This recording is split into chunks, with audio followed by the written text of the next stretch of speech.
Halo, berjumpa kembali berbagi bersama Aris Wahyu. Kali ini kita akan belajar bersama tentang Piagam Jakarta yang diambil dari Ensiklopedia Gereja karangan Adolf Heiken Serikat Yesus. Dalam Dekrit Presiden 5 Juli 1959 tercantum Piagam Jakarta tertanggal 22 Juni 1945 menjiwai Undang-Undang Dasar 1945 dan adalah merupakan rangkaian kesatuan dengan konstitusi tersebut. Kalimat ini tercantum hanya di konsideran atau pertimbangan dan bukan dalam diktum atau putusan. Jadi, Piagam Jakarta tidak diberi kedudukan hukum dan hal ini memang secara yuridis tidak mungkin karena andai kata demikian bertentangan dengan batang tubuh Undang-Undang Dasar 1945 pasal 29 ayat 2. Sebab dari pasal itu 7 kata dicoret juga dan Dekrit 5 Juli 1959 tidak memperlihatkan petunjuk sedikit pun untuk menambahkannya lagi. Andai kata Piagam Jakarta berkekuatan hukum, maka menyebabkan diskriminasi terhadap warga negara yang lain yang menurut Undang-Undang Dasar 1945 pasal 21 ayat 1 semua sama berkedudukannya di hadapan hukum. Sebab hanya orang-orang Islam saja yang diwajibkan melaksanakan syariat agama mereka, meskipun di antara mereka kadang-kadang terdapat yang tidak setuju. Pun pula hanya orang-orang Islam sajalah yang mengalami kesulitan dalam menggunakan haknya untuk memilih dan mengganti agama secara bebas sesuai dengan keyakinan masing-masing. Pada prinsipnya, kebebasan beragama sebagai hak asasi manusia menuntut agar pemerintah tidak mencampuri cara para warganya mengamalkan agama mereka. Meskipun Piagam Jakarta tidak merupakan sumber hukum karena PPKI dengan sengaja menghapus 7 katanya, namun mempunyai peranan historis yang penting, yakni merumuskan suatu konsep pembukaan yang ternyata sebagian besar diambil dalam pembukaan Undang-Undang Dasar 1945 dengan mengadakan beberapa perubahan, yaitu menghilangkan 7 kata tersebut dan menyederhanakan sila kedua agar lebih jelas. Sumbangan ideal dari konsep Panitia 9 yang diterima oleh BPUPKI pada tanggal 14 bulan 7 1945 ialah menetapkan ketuhanan sebagai sila pertama. Konsep ini berbeda dengan urutan sila-sila yang terdapat dalam pidato lahirnya Pancasila, dalam mana ketuhanan mendapat tempat kelima. Dalam sejarah telah terbukti 3 kali bahwa rakyat Indonesia melalui wakil-wakilnya menolak Piagam Jakarta sebagai pembukaan dan alasan konstitusional, yaitu dalam rapat PPKI tanggal 18 Agustus 1945, pada pemungutan suara di Konstituante pada tanggal 29-30 Mei 1959, dan dalam sidang umum ke-5 MPRS Maret 1968, waktu sementara golongan hendak memasukkan Piagam Jakarta ke dalam GBHN, Piagam Hak-Hak Asasi dan pelengkap penjelasan Undang-Undang Dasar 1945. Maka atas dasar perkembangan historis dan pertimbangan konstitusional tersebut, tindakan-tindakan seperti di bawah ini kurang senafas dengan pelaksanaan Undang-Undang Dasar 1945 secara murni dan konsekuen.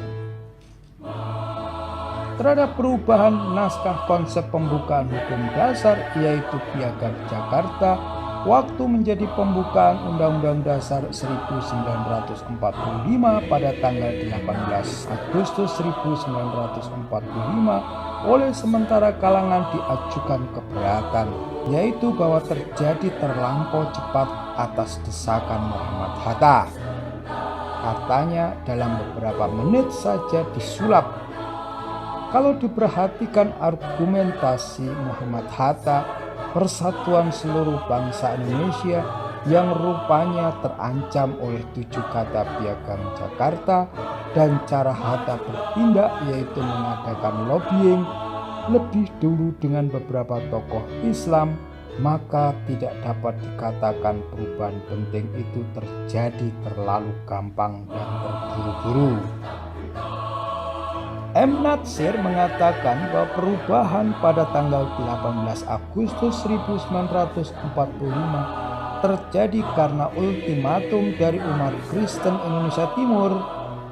Kalau perdebatan panjang lebar pada bulan Mei dan Juli 1945 antara para wakil Islam, politik, dan wakil kebangsaan tentang pembukaan diperhatikan, maka tidak mungkin mengatakan bahwa permintaan Latu Harhari itu suatu ultimatum. Inilah sekurang-kurangnya keinginan separuh rakyat Indonesia seperti menjadi nyata satu dasawarsa kemudian, yaitu dalam pemungutan suara pada konstituante di Bandung 1959. Setengah umat Islam tidak menyetujui Piagam Jakarta, dan terutama mereka yang menjadi anggota ABRI. Mengenai izin tokoh-tokoh Islamis untuk mencoret 7 kata demi kesatuan bangsa, HR Kasman Singodimedjo yang hadir mengatakan, "Buat saya seikhlas-ikhlasnya saya tidak memberi izin itu. Apalagi demi kemerdekaan, kesatuan, dan persatuan bangsa, untuk mati pun saya sanggup." Bekas Menteri Agama Haji Alamsyah Ratu Prawira Negara mempopulerkan istilah pengorbanan kaum Islamis karena mereka melepaskan 7 kata Piagam Jakarta untuk menyetujui rumusan Pancasila yang otentik seperti dalam pembukaan Undang-Undang Dasar 1945. Kata pengorbanan itu kurang tepat karena sebenarnya 7 kata tersebut tidak diperlukan. Segi positif dalam Piagam Jakarta tetap terdapat dalam pembukaan Undang-Undang Dasar 45. Terlalu mengenang 7 kata telah menyebabkan kemacetan konstituante pada tahun 1959 dan perumusan sebuah piagam hak-hak asasi pada tahun 1968. Justru karena sikap itu, Soekarno sempat menghilangkan segala hasil positif konstituante, mendekretkan kembali Undang-Undang Dasar 45 dan menafsirkan serta menyalahgunakannya selama 6 tahun, yaitu tahun 1959 sampai 1965.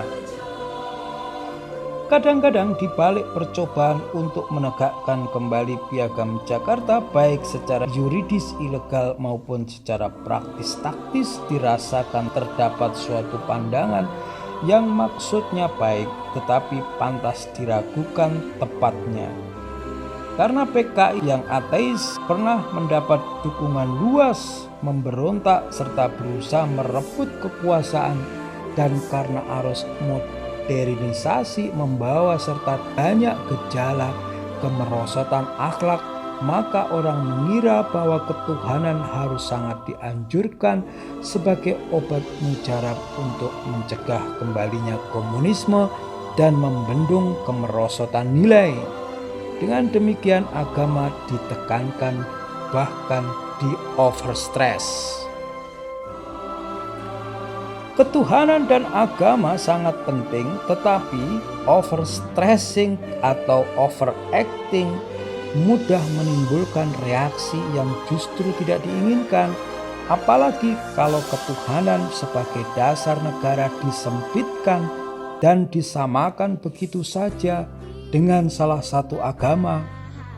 Walaupun orang atau suatu bangsa sangat menjunjung tinggi dan patuh pada segala peraturan agama, namun belum pasti bahwa hidup kemasyarakatan dan perkembangan negara itu lancar, teratur, dan makmur.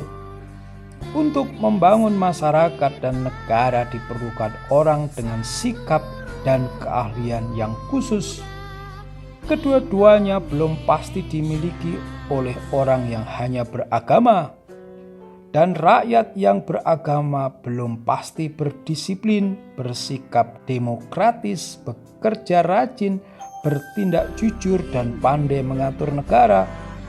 Hal ini terbukti dari sejarah. Zaman agama diamalkan dengan ketekunan tidak selalu sejajar dengan zaman hidup kenegaraan diatur secara adil dan manusiawi, kecuali kalau zaman itu diidealisasikan secara tidak realistis di kemudian hari. Pengembalian Pancasila kepada rumusan Piagam Jakarta adalah suatu langkah mundur, sebab perubahan 18 Agustus 1945 adalah suatu langkah maju dalam proses menjernihkan filsafat dan dasar negara Republik Indonesia. Piagam Jakarta bukan landasan Pancasila, tetapi salah satu langkah historis yang penting ke arah perumusan Pancasila yang otentik. Keluhan bahwa Pancasila tanpa 7 kata kurang kuat sebagai pegangan untuk membangun masyarakat melupakan bahwa hal itu juga berlaku sama untuk Piagam Jakarta. Sebab dalam negara-negara yang mewajibkan hukum agama apapun, tidak ada satupun yang nyata sangat bermutu.